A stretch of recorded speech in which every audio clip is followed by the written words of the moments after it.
Patuloy ang isinasagawang investigasyon ng mga kinauukulang ahensya tungkol sa insidente ng punit passport sa mga paliparan. Napag-alaman na nakatanggap na isang official complaint ang Civil Aeronautics Board kaugnay nito. Ang iba pang detalye sa report ni Creseline Catarong. Mayroong tatlong magkahiwalay na insidente kaugnay ng punit passport modus na namonitor ng Department of Transportation sa social media. Ayon kay DOTR spokesperson Executive Director Mon Ilagan, mula sa nasabing bilang, isang opisyal na naghain ng reklamo sa pamamagitan ng email. Ito ang insidenteng nangyari sa Cebu Pacific na biyaheng Manila to Bali, Indonesia. Yung pong passenger was denied boarding after check-in personnel observed a tear in her passport. Yung pong anak ng pasahero, nagsampa po ng complaint before CAB via email dated April 23. Nag-due diligence, sumulat din po ang Cebu Pacific na paliwanag po sila before the DOTR at nag-due diligence din po naman ang Civil Aeronautics Board o CAB at tumawag sa Bali Denpasar Airport din po sa Indonesia at kinonfirm po nila na hindi po tatanggapin ang pasahero during that day. So dahil nga po, number one, punit po yung passport. Nagkaroon na rin ng pagdinig sa inihaing reklamo noong Abril 25.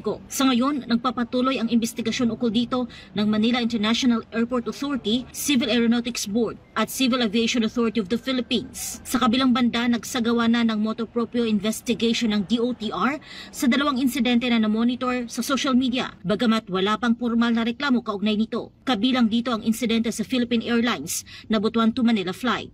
Sabi ni Ilagan, napansin ng pasahero na may punit ang kanyang passport pero napag-alaman sa CCTV footage na walang indikasyon na nasira ang pasaporte sa paliparan.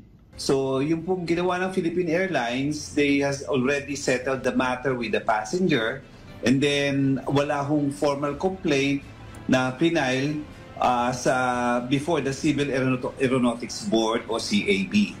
Ang isa pang insidente ay sa Cathay Pacific sa Mactan Cebu International Airport. Patungo ng Dubai ang isang 65 anyos na pasahero at aksidenteng nasira ang kanyang pasaporte habang pinuproseso sa pamamagitan ng passport reader. Nasaksihan ito mismo ng nasabing pasahero. Wala ho namang formal complaint na naganap doon o final before the CAB o Civil Aeronautics Board.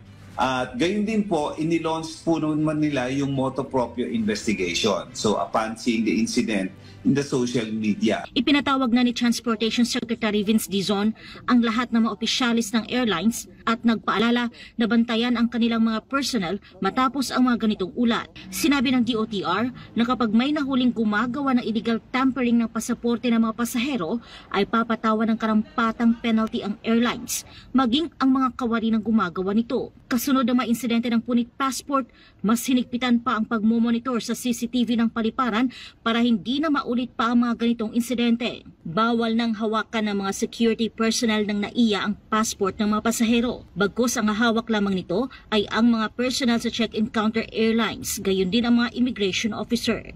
Paalala din po sa mga kababayan natin ng mga babiyahe, you should also be held responsible to your own documents. Better i-check po yung ating mga pasaporte, baka ito po ay basa. Number one, napunit, namantsahan, baka hindi po kayo makabiyahe o tanggapin po ng bansa ang inyo pong pupuntahan. Para sa Diyos at sa Pilipinas kong mahal, Creseline Catarong, SMNI News.